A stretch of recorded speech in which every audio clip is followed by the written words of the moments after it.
Magandang gabi po sa inyong lahat. Isang espesyal na araw ito para sa mga Kristiyano, lalo't higit para sa ating mga Pilipinong Katoliko.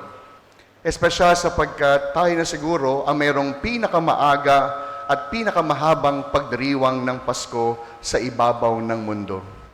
At para sa karamihan po ng mga Pilipino, Kristiyano ka man o hindi, espesyal na maituturing ang Kapaskuhan dahil anumang kulay o relihiyon ang mayroon tayo. Sapagkat walang eksklusibo na nagmamay-ari ng mensahe ng Pasko na siyang ating ipinagdiriwang. Dahil ang mabuting balitang hatid ng Pasko para sa lahat, Kristiyano man o hindi. Sapagkat nakaugat ito sa di nagbabago at hindi mababaling katotohanan. Walang iba, kundi ang Diyos ay pag-ibig. Habang ginagawa ko po yung aking homily para sa misa ngayong gabi, naalala ko po ang kwento ng isang magsasaka na gusto po niyang iligtas ang kanyang mga alagang pato mula sa rumaragasang baha dahil sa matinding pagbuhos ng ulan. Ang problema, ang akala po ng kanyang mga alagang pato, naghuhuramentado ang kanilang amo. Dahil yung amo, yung magsasaka, nagkukumahog sa paghahabol sa kanila. Kaya sa halip na maipon ng magsasaka ang kanyang mga pato, mas lalong napalayo at nagsikalat ang kanyang mga alaga. At sa gitna ng buhos ng ulan at malakas na hampas ng hangin na may kasama pang kulog at kidlat, pilit pa rin itinataboy ng lalaki ang mga pato mula sa tubig patungo sa mataas na bahagi ng lupa. Pero huli na ang lahat. Isa-isang tinatangay ng rumaragasang tubig ang kanyang mga alaga. Labis po yung paghihinagpis ng lalaki sa kwento at ang kanyang tanging nasambit sa sarili. Kung pwede lang sana ako maging pato, naunawaan nila sana ako. Kung marunong sana lamang akong magsalita ng salitang pato, maiintindihan nila, hindi ako naghuhuramentado.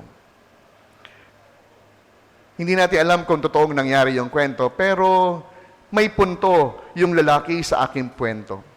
Sapagkat kung pwede lang sana siyang maging pato para makausap yung kanyang mga alaga sa salitang pato, edi sana'y naintindihan siya ng mga ito na hindi siya naghuhuramentado, kundi nais lamang iligtas sila. Sana'y naunawaan ng mga pato na gusto silang iligtas, hindi upang hulihin at saktan ng kanilang amo. Pero parang imposible. Imposibleng magsalitang pato yung lalaki sa kwento. Sapagkat hindi pwedeng maging pato yung magsasaka sa ating kwento. Na para bagang ganun din yung ating iniisip sa pagdiriwang ng Pasko. Parang imposible din na ang Diyos magiging tao. Pero yung imposible, nagkaroon ng katuparan. Yung tila baga hindi pwedeng mangyari, nagkaroon ng katotohanan, kaya tayo may pagdiriwang ng Pasko. Ang malayong mangyari, nangyari. Ang imposibleng maganap, naging posible. Dahil ang Diyos na tagalangit, pinili na maging tagalupa. Ang Diyos na mataas, ginustong maging mababa. At ang Diyos na malayo sa atin, ninais na maging malapit sa piling ng bawat isa. Na kung saan sa pagdiriwang ng Pasko, ang Diyos, abot kamay natin. Sa pamamagitan ng Pasko, ang Diyos, hindi lamang katulad natin, kundi sa pamamagitan ng unang Pasko, ang Diyos, kaisa natin. Mga minamahal ko mga kapatid, ito po ang siyang dakilang katotohanan ng ipinagdiriwang natin ngayong Kapaskuhan.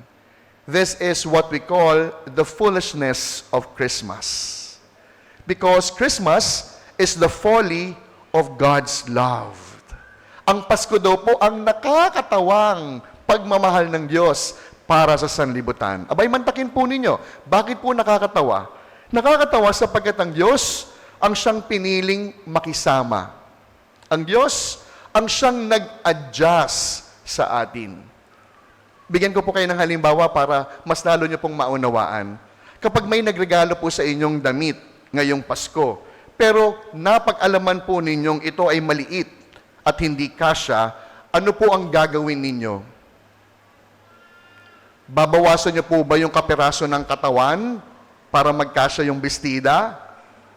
Tatapyasin ba yung laman at buto para lamang magkasya? Hindi, di ba? Hindi po natin gagawin yon. Pero, pansinin po ninyo at isipin ng mabuti, sa kwento ng Pasko, ang Diyos ang siyang nagbawas. Ang Diyos ang siyang nag-adjust. Ang Diyos ang siyang nakibagay. And this, my dear friends, is the folly of Christmas. Ang Diyos na napakataas, ang Diyos na makapangyarihan, piniling makisama sa atin. Kaya nga po, alam ninyo, ang pag-ibig sa atin ng Diyos, may tuturing natin na pag-ibig na handang makibagay. Isang pag-ibig na handang magbawas. Sa madaling salita, ang pag-ibig ng Diyos para sa atin, isang pag-ibig na handang magsakripisyo. Hindi lamang dahil ito ang siyang nakakabuti para sa iniibig, kundi ito rin ang siyang hinihingi ng sitwasyon. Dumating ang Diyos bilang tao, bilang isang sanggol. Pero alam niyo, kung ating iisipin, kung tutuusin, hindi naman niya kinakailangan dumating sa mundo bilang tao. Hindi kinakailangan dumating sa mundo bilang isang cute na baby. Sa katunayan, pwedeng piliin ng Diyos na dumating sa mundo bilang isang superhero. After all, ang nais naman talaga ng Diyos, iligtas ang mundo sa bawat masamang elemento. Kaya pwedeng dumating ang Diyos bilang isang makapangyarihang superhero sa mundo. Pero hindi niya po pinili yon. Pero pansinin ninyo, pinili pong maging tao, hindi na nga superhero, at yung naging tao, pinili pang mas mababa sa tao bilang isang alipin, bilang isang lingkod. Isang Diyos na kayang hubarin ang kanyang pagka-Diyos upang tayo ay mapaksamahan niya ng lubos. Hinubad ang karangyaan ng kanyang pagka-Diyos para maging tao. Ginawa ng Diyos ito nang walang dahilan, kundi ang tanging dahilan ay pagmamahal. At ito ang siyang kwento ng unang Pasko. Ang Diyos na nag-a-adjust. Ang Diyos na siyang nagbabawas. Ang Diyos na nakikibagay. Nang sa gayon, kanyang maipakita ng lubusan ang kanyang walang hanggang pagmamahal. At alam po ninyo, hindi po dito magtatapos ang kwento ng unang Pasko. Hindi po ngayong gabi magtatapos ang kwento ng Pasko. Magpapatuloy po ang kwento ng Pasko kapag tayo rin, handa rin po tayong makibagay. Magpapatuloy ang kwento ng unang Pasko kapag tayo rin, handa po tayong magbigay ng ating sarili kahit pa mahirap, kahit pa masakit. Tuloy ang kwento ng Pasko kung ang awa at habag ay hindi lamang para mga parol na isinasabit sa bintana. Tuloy ang kwento ng Pasko kung ang mga pagtulong at pagmamahal hindi lamang para mga dekorasyon na ilalagay ng isang buwan at pagkatapos ng isang buwan, tatanggalin at itatabi ang mga ito. Tuloy ang kwento ng Pasko kung handa po nating hubarin ang maskara ng panloloko, maskara ng pagmamalabis, at ang maskara ng kawalan ng katarungan. Magpapatuloy ang Pasko kahit po pagod na po tayo, kahit po nahihirapan na tayo. Magpapatuloy ang Pasko kapag mas pipiliin natin magpatawad sa isa't isa. Umunawa sa halip na manumbat, magbigay kaysa sa kumabig. Ito ang siyang dakilang kwento ng unang Pasko.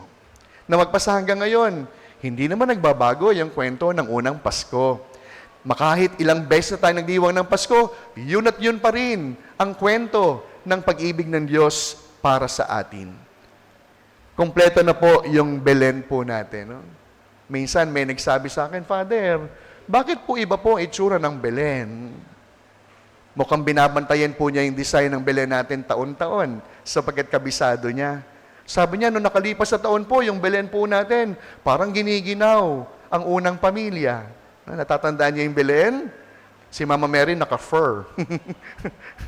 Ngayon, ang Belen, no? Ang lakas makadibu. No? Pero hindi lamang yan, pansinin niyo ibang mga Belen. Yung Belen po natin sa may tuktok, para mga Pinoy, para mga Pilipino. May mga Belen na nasa isang sabsaban. May Belen na parang mga ita. Iba't iba ang mga kulay. Anong ibig pong sabihin? Yun ang misteryo ng Pasko. Kayang pasukin ng Diyos ang lahat-lahat sa atin, anuman ang ating kulay, nilalamig man o hindi, mukha man debutante o hindi, pero handang pasukin ng Diyos ang ating bawat kwento nang sa gayon kanyang masabi, pinakisamahan ko kayo. Sa pagsulya po natin mamaya sa Belen, sa pagtunghay sa mga maliit na kamay at paa ng batang si Jesus, ialay po natin sa Kanya ang lahat ng nakakainip sa atin, ang lahat ng nakababagot, ang lahat ng nakakainis, ang lahat kahit pa yung mga bagay na pumipigil sa atin upang makapagbigay ng ating sarili. Sa paghaplos natin sa Kanyang makinis na balat, ialay natin sa Kanya ang lahat ng ating sugat at peklat na siyang dulot ng ating kasalanan, na siyang sanhi ng ating kahinaan. Sa pagtingin natin mamaya sa Belen, sa pagtunghay natin sa matamis ng ngiti ng banal na pamilya, huwag natin kakalimutan, ang kwento ng Pasko ay kwento ng pag-a-adjust. Ang kwento ng Pasko ay kwento ng pakikisama. Ang kwento ng Pasko ay kwento ng pakikiisa sa atin. Kaya sa pagpapatuloy po ng ating pagdiriwang, huwag lamang natin tapusin ang kwento ng Pasko ngayong araw na ito. Huwag lamang tayo makontento magpapasko hanggang bukas. Tuloy ang kwento ng Pasko. Kung kagaya ni Kristo, handa tayong makibagay. Kung kagaya ni Jesus, handa nating ibigay ang sarili kahit pa mahirap, kahit pa masakit, sa ngalan ng pag-ibig. Maligayang Pasko po sa inyong lahat.